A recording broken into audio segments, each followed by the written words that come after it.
and welcome to the At Peace Parents podcast. I'm Casey, and I'm here to empower you in your decision-making as a parent of a demand-avoidant child. My goal is to share insights that will generate aha moments and support your connection with your child. I'm a mom of two amazing little boys, one of whom is PDA, and I've worked with hundreds of parents just like you to teach them how to lead their child out of burnout and find the clarity, peace, and sense of community they need.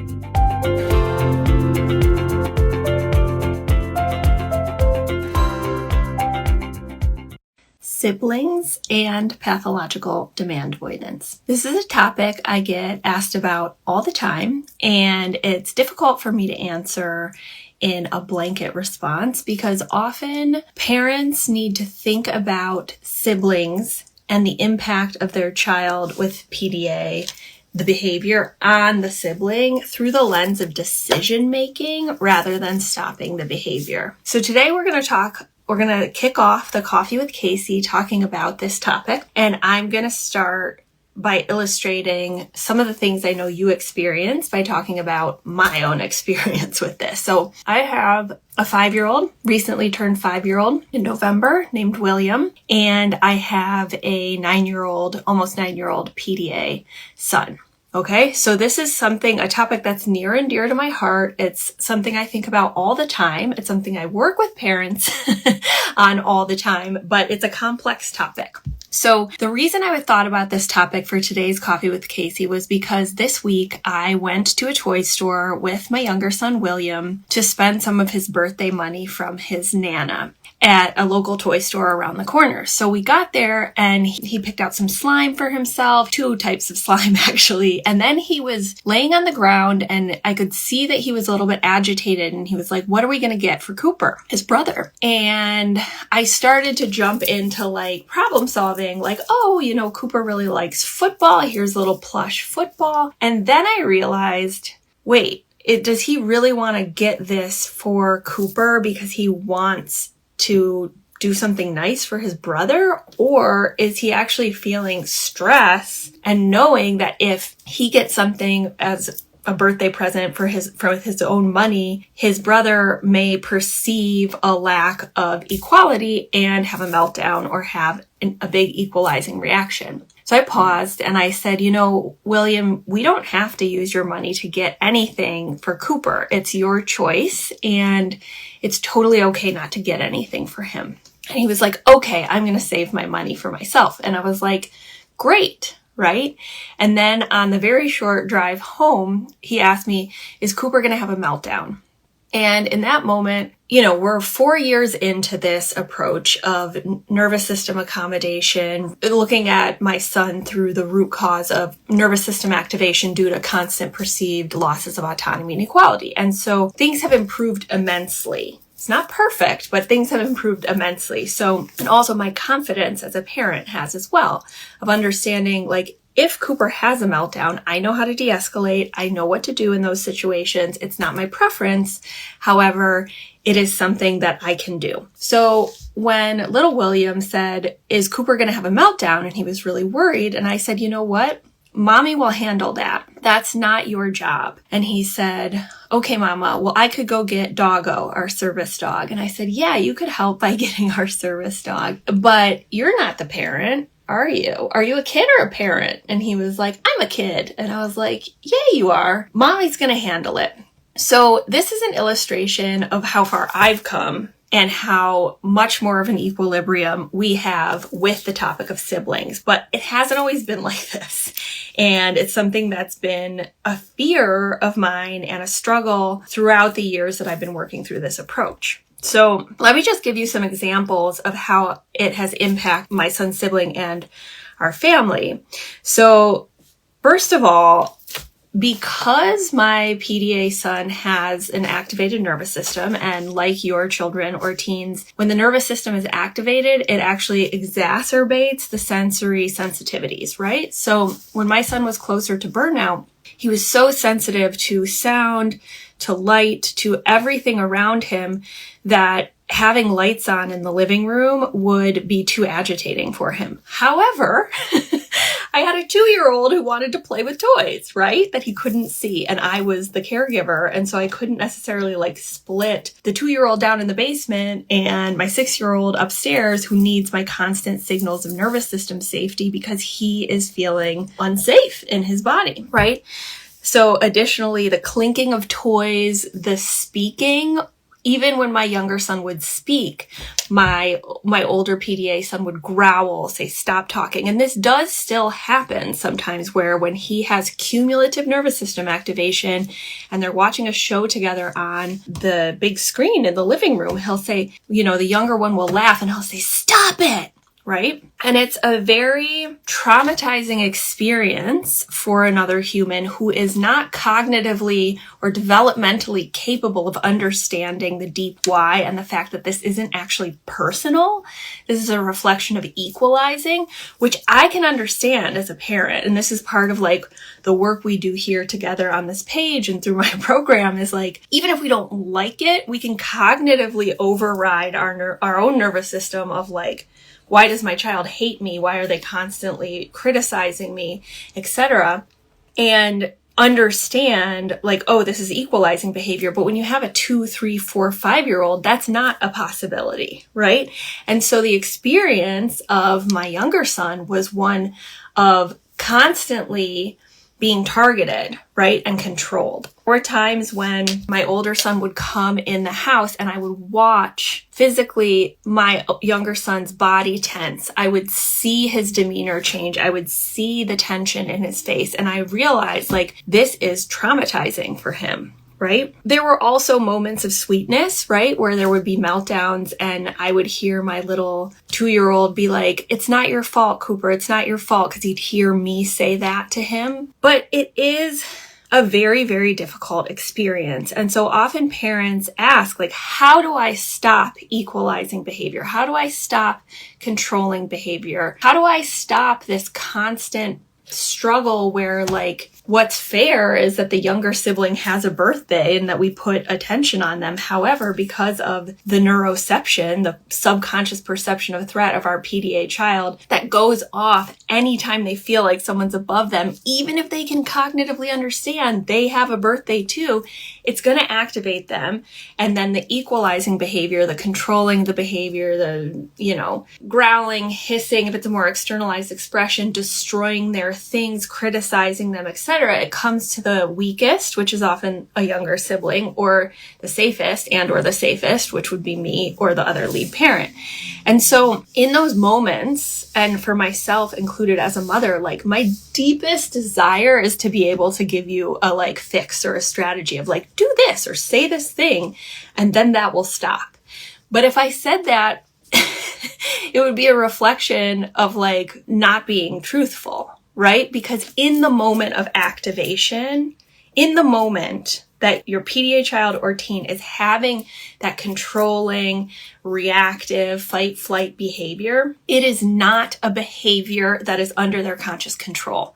And so if we try and stop it with strategies like the right script or the right tool, the right fix, then we're going to increase their activation. They're actually going to double down on the behavior in the moment. And so there aren't many things in my world or that I teach that are black and white. We're always looking at like, how can we pan out? How can we see the nuance? How can we see the gray space and find space within these constraints? However, a constraint and a limitation that all of us experience and cannot change is the fact that in any given moment, we're either activating or accommodating our PDA child or teen, which means if we set a boundary or a limit, when there's siblings involved, it will activate the nervous system of the PDA child or teen. This doesn't mean you shouldn't do it. It just means that this is a cost-benefit decision. So before we even think about what to say or how to de-escalate or what tools to use, we have to take a step back and look really honestly at our decision-making. Right? And so this is a tool that I work through with parents for months in the Paradigm Shift program. And we take each person who submits a question, we actually take their situation and we work through a cost-benefit decision with their unique constraints and their unique situation, which includes like, where is your son or daughter or child in the burnout equilibrium recovery cycle? the decisions we make when they're in burnout in terms of limits and boundaries are very different if we've been working through a PDA lens for a year and we have a solid foundation of trust. So I ask, how long have you been working through the PDA lens? Is your child in burnout? We look at the indicators, and then we look at the constraints of the family. Finances, are they single? Do they have external support? Do both parents work full-time? And the constraints of the parents themselves, right? So I saw on the post that I had about unschooling, like when your child refuses school, like physically fighting you, won't go to school, right? A lot of people getting upset about like, I can't unschool, I can't homeschool because I'm a single parent and I have a job. That's totally fine. We take that as your constraint, right? And then we make decisions within that. So let me use the siblings as an example for me. But remember, an illustration is not a prescription. It's not an answer. It's just an illustration. How to use a tool, which I want to teach you because it's your portal out of the stuck place, okay? So back to the siblings. At a certain point, when I was caregiving, I realized I could not stop the behavior of equalizing against my younger sibling when it was me and both kids. I couldn't do it because what would happen is I would end up having to put myself physically in between them, and then I would be the recipient of the physical equalizing behavior, and my younger 2-3-year-old non-PDA son was traumatized seeing the screaming, hissing, growling, and physicality of me putting myself physically between him and his brother, who was trying to scramble to get to him. So I had to look at that clearly of like, okay, I can keep doing what I'm doing, right? And sometimes we have to. And I did for years. But like when we're making decisions, we can say, okay, on the weekends, for example, I can decide to take care of both kids because my husband has extra work to do, or he needs a break and then I'll get a break later, or we can all spend time together. Okay. So the cost of that situation in my family was that my PDA son's nervous system was constantly activated when he was near burnout because the siblings' presence activated that root cause of like, I'm not equal to or above this other sibling, right? So it's just the mere presence. It's not even anything that's happening. It's just the situation. So that's what's happening, right? Like I can't change the neurotype of my child. So he's being activated. He's equalizing against his sibling. He's melting down. I'm super activated. My husband's really upset. Everybody's really activated. Okay. That's the cost. However, the benefit is we get to stay together as a family and we have the infrastructure to potentially take real breaks. And I know there are single parents out there. I'm just illustrating. Or I can separate the kids and we can do one-on-one. And of course, I have a supportive husband, so this is unique. And we won't spend time together. So that's a cost to the marriage. It's a cost to my mental health that I like never get to spend time with my husband. However, both kids do better. And the benefit is that there's not constant equalizing and traumatized experience from the younger sibling. Neither of these choices are ideal. It's not ideal to have to completely separate a family for years, right? Like, don't take family vacations together for 3 years. We don't do Christmas holidays together, like separate states, okay? So these are my two choices. And so a lot of parents see these choices as like the end of the story, right? Because it's like, well, these are two shitty options. And we can apply this to screens. We can apply it to lots of different situations. But right now we're talking about siblings. What's going to create movement and unstuckness is accepting that these are the two options. That there isn't an option C of like, I can figure out some magical solution, or there's some expert out there who has more intelligence or resourcefulness than I do. That somehow is like hiding the secret that they have to solve this problem. Because there isn't a solution. It's just constraints. It's choosing between shitty option A and shitty option B. And what's healing though, this is the despairing part, but the hopeful part is as soon as we see that and accept it, like truly accept those are my only two options, and there's no wrong answer. It's just that like, I don't like either of them. We start to actually radically accept the truth of our lives. Okay. And this feels terrible, right? Like, feels terrible to think like, okay, I guess I just don't get to spend holidays or weekends with my husband from here into eternity, right? But the paradox is that as soon as we accept that and feel the grief and the rage and resentment at our life, right, and at our constraints, we let it pass through us. And then there's space and energy that we can allocate towards resourcefulness and creativity within those constraints.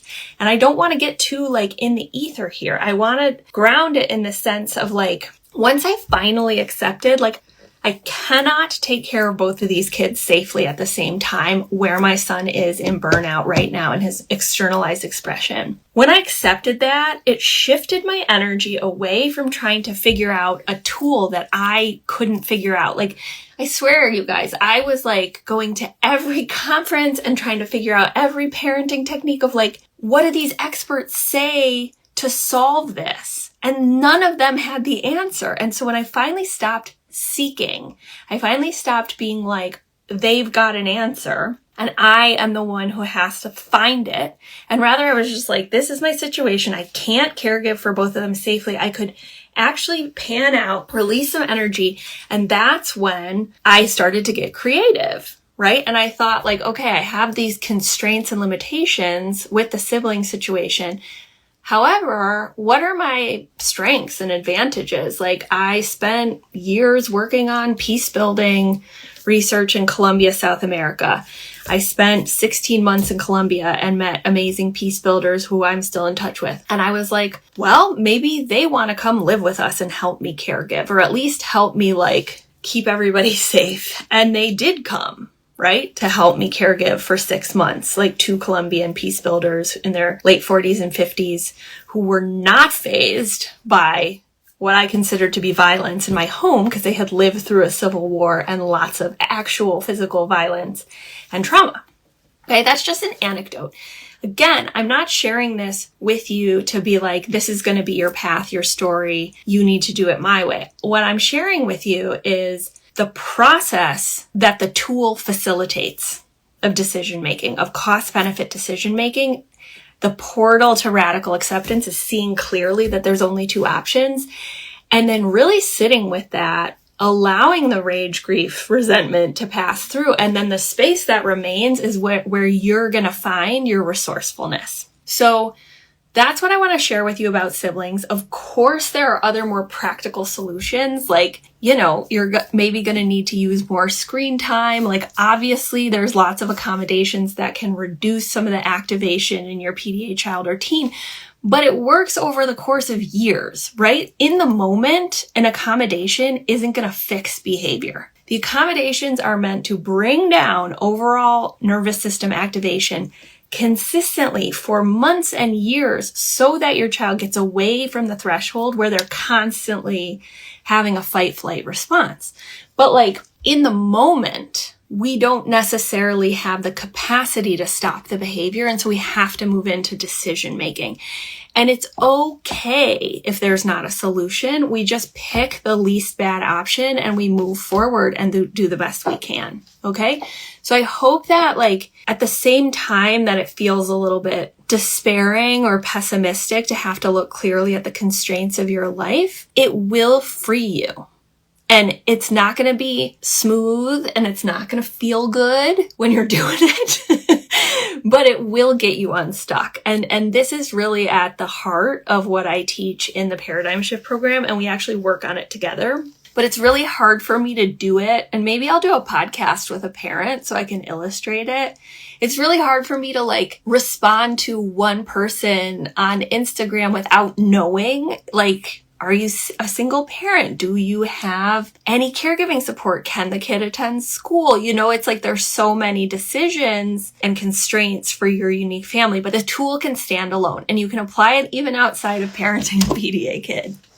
And it does kind of go against some of what you see on in the online space of like, we can manifest anything and there's no limits to our lives. And like, you know, the world is our oyster, whatever it is. And I'm just like, oh, that doesn't really apply to our lives. But anyways, I'm so happy that we got to hang out and I will see you again soon. Okay, bye. Thanks everyone for being here with me at the At Peace Parents podcast. This is your source for all things related to understanding, supporting, accommodating, and advocating for your PDA child. To go deeper on any of these topics, check out my course offerings and masterclasses at the website www.atpeaceparents.com. To completely transform the way you think about and relate to your child and to bring peace and stability to your home, join us for the next cohort of the Paradigm Shift program.